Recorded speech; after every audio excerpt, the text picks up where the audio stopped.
Olá, bom dia, gente.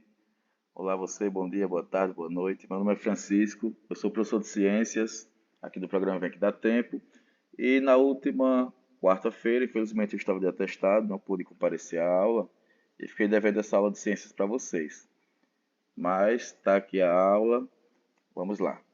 Então, gente, na aula de ciências, nós vamos trabalhar resolvendo questões, são questões bem parecidas com as questões que estão caindo na prova, tá? Vocês vão fazer a prova amanhã, né? Amanhã é terça-feira, dia 29, e quarta-feira, dia 30, para outro grupo, não é isso? Então, a gente vai iniciar essa aula de ciências resolvendo questões de acordo com as questões que vocês vão ver na prova de vocês, beleza? A gente vai iniciar falando um pouquinho antes de cada questão, vou falar um pouco do conteúdo. Então a gente vai começar falando aqui sobre a biosfera, né? O que seria a biosfera? A biosfera é o conjunto de todos os ecossistemas da Terra, né? Do nosso planeta Terra. Então essa biosfera ela vai se dividir em três partes. Ó.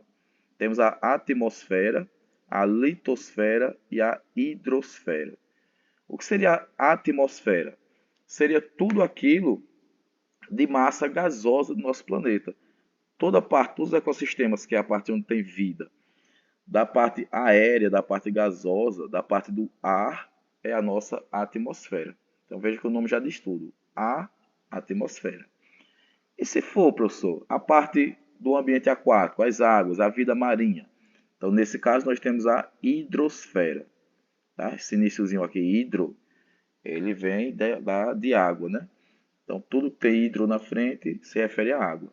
Então, toda a parte aquática do planeta, hidrosfera. Então, tem ar, tem água, falta terra, né? Então, parte das rochas, do solo, da terra é a nossa litosfera. Então, quando eu junto todos os ecossistemas, ó, ecossistemas do ar, ecossistemas da terra e ecossistemas da água, eu vou ter a minha biosfera, tá? Biosfera é o conjunto de todos esses ecossistemas: atmosfera, litosfera e hidrosfera. Sabendo disso, vamos para a primeira questão, que é bem simples. A primeira questão diz o seguinte: podemos definir biosfera como? Então, ó, na provinha de vocês, vai ter lá 40 questões e cada questão vai ter uma pergunta e vocês vão ter quatro alternativas, A, B, C ou D, para escolher, tá? Sempre vai haver apenas uma alternativa correta.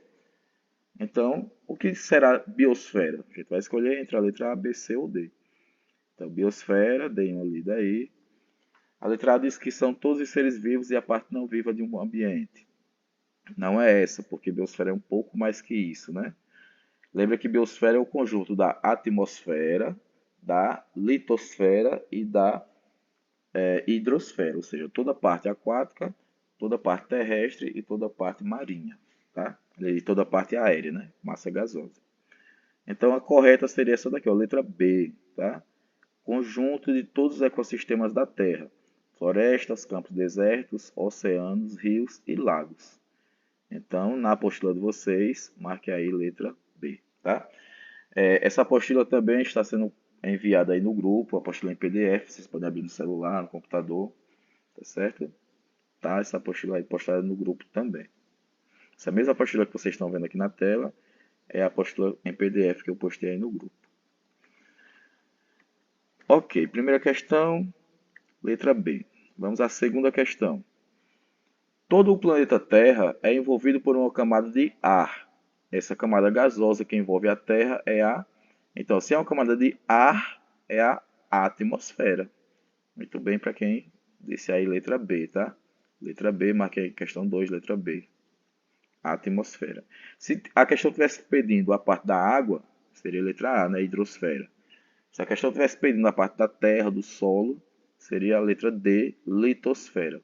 Se a questão estivesse pedindo todos os ecossistemas, né, o conjunto de todos esses, aí seria a letra C, tá?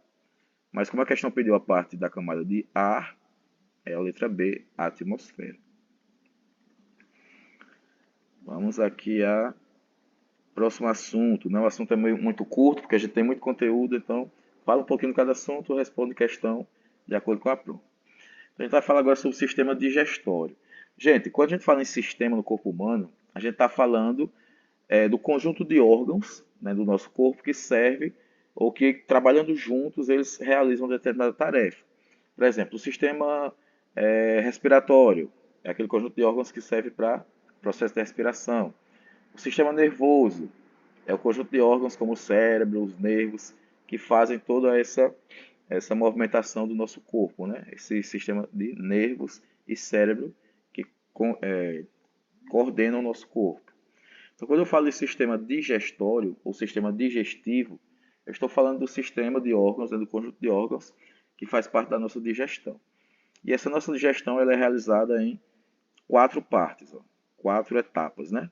Temos a ingestão, a digestão, a absorção dos nutrientes e a eliminação. Então, a primeira etapa começa pela boca, né? A gente ingere os alimentos pela boca. Então, coloco o alimento na boca, mastigo e engulo. Essa é a primeira etapa, é a ingestão, tá? Quando a gente engole, o alimento desce aqui pelo esôfago, né? Aquela famosa goela. Então, ao descer pelo esôfago, o alimento chega aqui no estômago. Esse rosinho aqui, o estômago. Quando o alimento chega no estômago, ele, por mais que a gente mastigue, ele ainda chega meio sólido. Então, esse alimento vai ter que ser digerido. É a segunda etapa, tá? A primeira etapa foi a ingestão. A segunda etapa é a digestão. Então, quando esse alimento chega aqui no estômago, o fígado e o pâncreas, eles são os órgãos que soltam alguns ácidos, né, algumas enzimas, que vão digerir esse alimento no estômago. Essa é a segunda etapa. Então, digerir o alimento está bem líquido, ele vai para o primeiro intestino, que é esse intestino aqui do meio. A gente tem 2 intestinos, tá? Tem esse aqui mais grosso do meio, que é o intestino delgado, e tem esse intestino mais externo, que é o intestino grosso, tá? O que é que acontece nesse intestino delgado, que é a terceira etapa?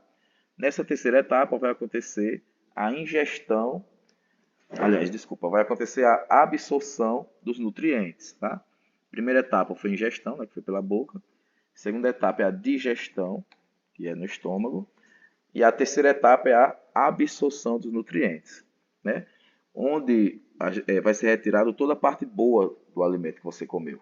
Vai ser retirado os nutrientes desse alimento, aqui no intestino delgado, na terceira etapa. Já após retirar esses nutrientes, vai sobrar o que o corpo não deseja, né? O que o corpo não quer. Porque nem tudo que você come vai ser bom para seu organismo.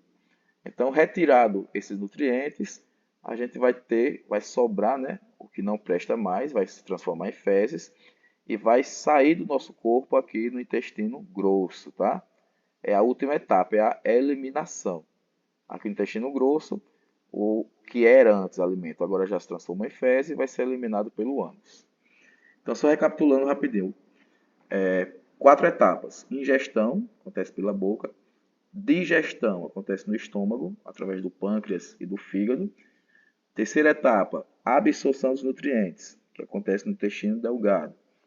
E quarta etapa é a eliminação, que acontece no intestino grosso, tá? Então vamos tentar responder essa terceira questão. No intestino digestório, no sistema digestório, a absorção é feita no... Então, ele está pedindo qual a etapa, ele está falando da etapa da absorção dos nutrientes. Então, onde é feita a absorção dos nutrientes? Vamos lá.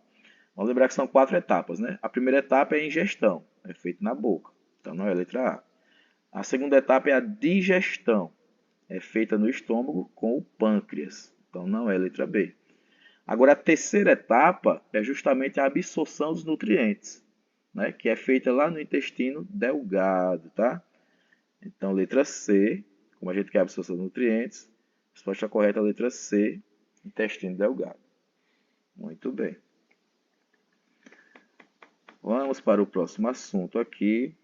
Vamos falar sobre a cadeia alimentar, né? Qual a classificação dos seres vivos de acordo com essa rede alimentar da natureza? Então, nós temos aqui, vamos classificar os seres em 3 grupos.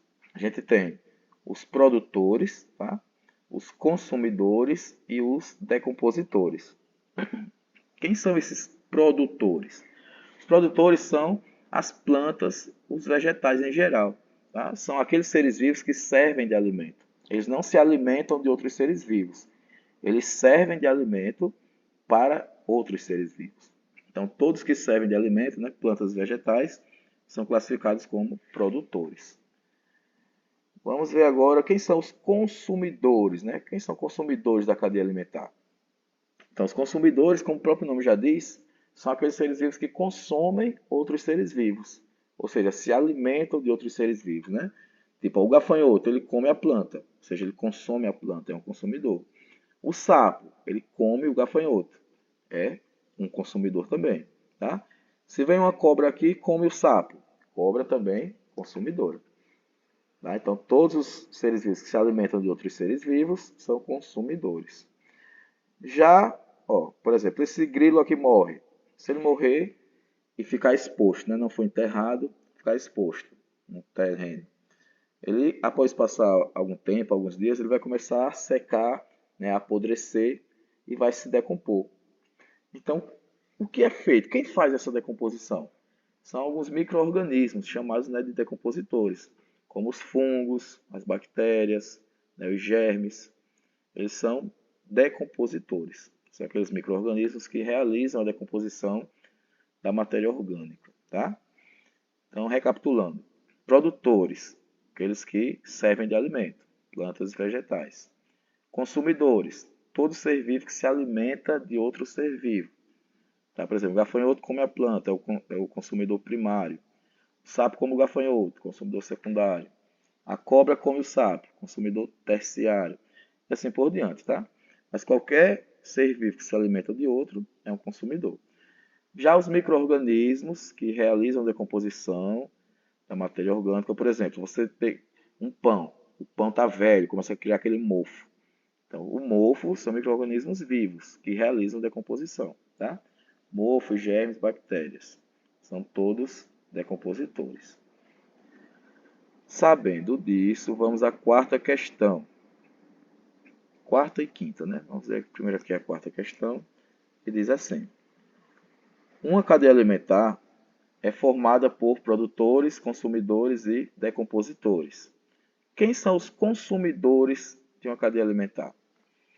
Então lembre, né? Consumidores são aqueles que consomem, né? São os seres vivos que consomem outros seres vivos.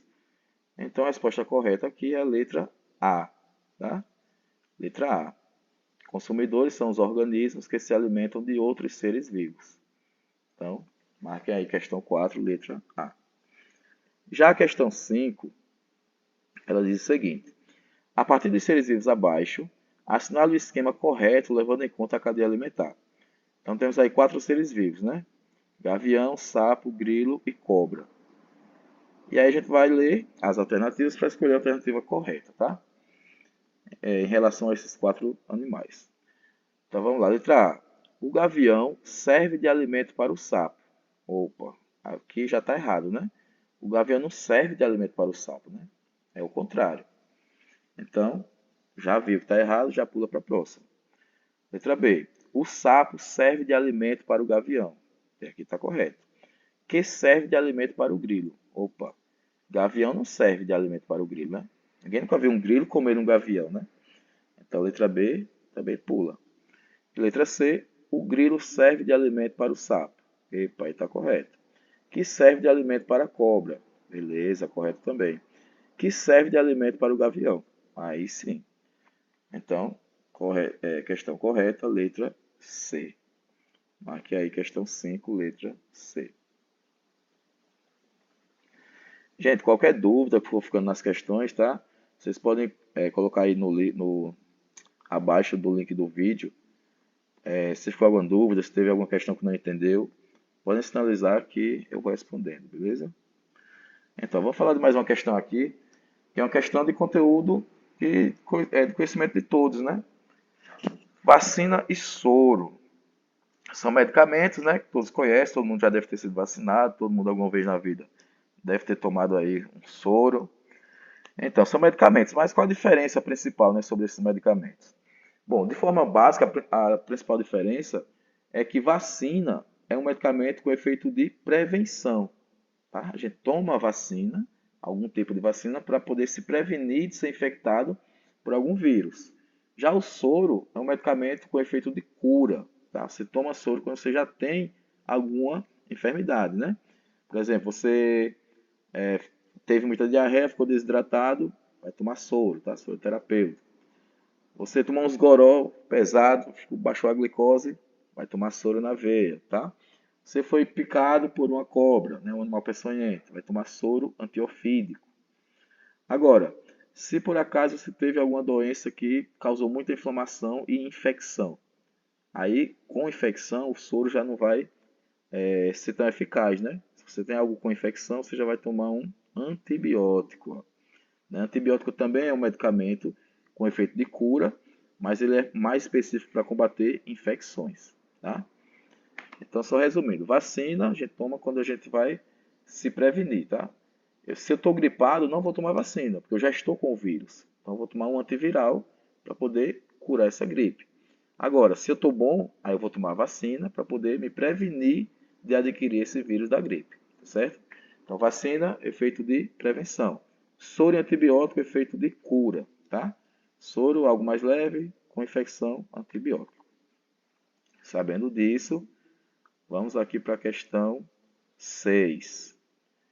Então, na questão 6 diz assim, ó, uma pessoa que contraiu tuberculose deve ser tratada com...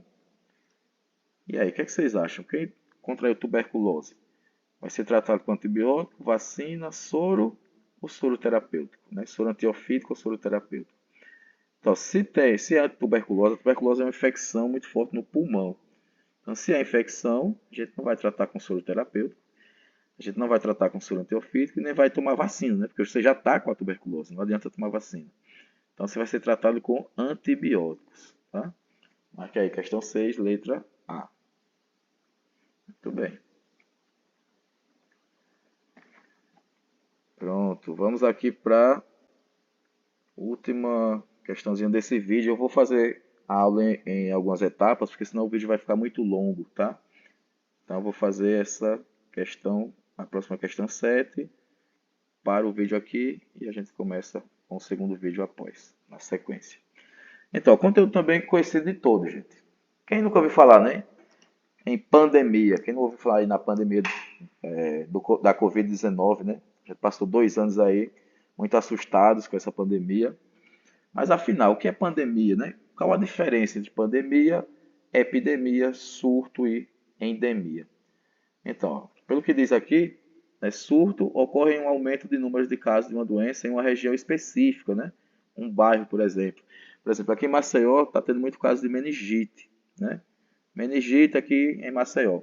Aí vejam que está só aqui em Maceió mesmo, né? Está só em alguns bairros de Maceió. Não está se espalhando no Brasil todo, nem no estado todo. Então essa meningite seria apenas um surto de meningite. Agora, se essa meningite começasse a se espalhar em Maceió inteiro, mas aí começasse a passar nas cidades circunvizinhas, começasse a se espalhar em Alagoas inteiro, no Brasil inteiro, aí seria uma epidemia, tá? Epidemia é quando ocorre uma doença em várias regiões e até mesmo em várias cidades ou países, tá? Mesmo que ataque o Brasil inteiro e outros países, mas se não for no mundo inteiro, continua sendo epidemia, tá? Agora, se de repente essa doença ocorre no mundo todo, aí passa a ser uma pandemia, tá? Pandemia somente acontece quando é no mundo inteiro. Por exemplo, a Covid-19, quando ela não iniciou sendo pandemia. Ela iniciou sendo um surto, né? Porque começou na cidadezinha lá da China, então começou sendo um surto de Covid. Mas aí essa Covid foi se espalhando na China inteira, se espalhando em outros países, aí virou epidemia. Mas se espalhou em vários países e tal, mas ainda não era pandemia, né? Era apenas epidemia. Então, mas quando começou a se espalhar em continentes diferentes e no mundo todo, aí virou pandemia, tá? E essa endemia? Endemia é o menos conhecido, né? Talvez vocês não tenham ouvido falar nessa palavra, mas endemia seria uma doença que se manifesta com frequência em determinada região, como por exemplo a malária. A malária ela acontece muito na região da Amazônia, tá? A gente não vê muito caso de malária em outras regiões. Já na Amazônia, o ano inteiro tem casos lá de malária. Então a malária seria uma doença endêmica da Amazônia, tá? Porque ela ocorre na Amazônia com frequência. Então, recapitulando, se uma doença ataca um bairro, né, uma região pequena, poucas pessoas, é um surto. Mas se eu tenho um ataque de doença, de uma doença qualquer, em várias regiões, muita gente infectada, né, um país inteiro infectado, mais de um país, aí eu vou ter uma epidemia, tá? Agora, se essa doença se alastrar no mundo todo, aí já é pandemia. Agora, se for uma doença que só acontece na mesma localidade, né, com frequência no mesmo local, aí é uma endemia. Beleza? Então, sabendo disso, vamos para a sétima questão. Gente, uma dica que eu dou para vocês, ó. Quando você vê uma questão grande, geralmente, ó, são 40 questões da prova, e essa prova, ela é dividida assim, né, em 4 matérias, que vocês vão ter 10 questões de cada matéria, 10 de português, né, linguagens, 10 de ciências humanas, que é geografia e história, 10 de matemática e 10 de ciências da natureza, que é essa aula que a gente está tendo agora, de ciências. Então são 40 questões, todas questões com texto. Então vale a pena quando você for responder a questão, se for uma questão grande assim, você já ir direto na pergunta final, tá? Porque às vezes dá para responder só com a pergunta final. Às vezes dá, às vezes não dá, tá? Essa, por exemplo, não dá, porque aqui no final tá dizendo: o fenômeno acima descrito é conhecido como. Aí, como está dizendo que esse fenômeno está descrito acima, se eu não ler o texto, não vai dar para saber do que está sendo falado, tá? Mas em outras questões dá sim para a gente responder a questão diretamente com a pergunta final. Mas vamos lá, essa a gente vai ter que ler. Então, é a propagação de uma doença infecciosa que surge rapidamente em determinada localidade ou em grandes regiões, ó, e ataca ao mesmo tempo um grande número de pessoas. Os vírus, bactérias ou outros micro-organismos são os responsáveis por provocá-los. Eles se propagam através do ar, da saliva, da água, do sangue ou por meio de animais denominados hospedeiros. No sentido figurado, é qualquer coisa que, virando moda, passa a ser usado por um grande número de pessoas. Então veja que fala aqui, ó, que acontece em grandes regiões, infecta um grande número de pessoas. Então, do que está sendo falado aí? É endemia, pandemia, surto viral ou epidemia. Então, gente, vamos lá, vamos analisar cada alternativa, né? Se fosse endemia, teria que ter falado aqui no texto que a doença ocorre com frequência na mesma região, né? Que não foi o caso, não fala aqui que acontece com frequência. Se falasse no texto que essa doença infectou o mundo todo, aí seria a letra B, né? Seria pandemia, mas não fala que é no mundo todo. E se falasse que essa doença infectou poucas pessoas, né, pequena região, aí seria surto viral. Mas aqui fala grandes regiões, né, ataca muitas pessoas. Então vai ser letra D, uma epidemia. Beleza? Marca aí questão 7, letra D. Então a gente vai parar por aqui nesse vídeo e continua no próximo.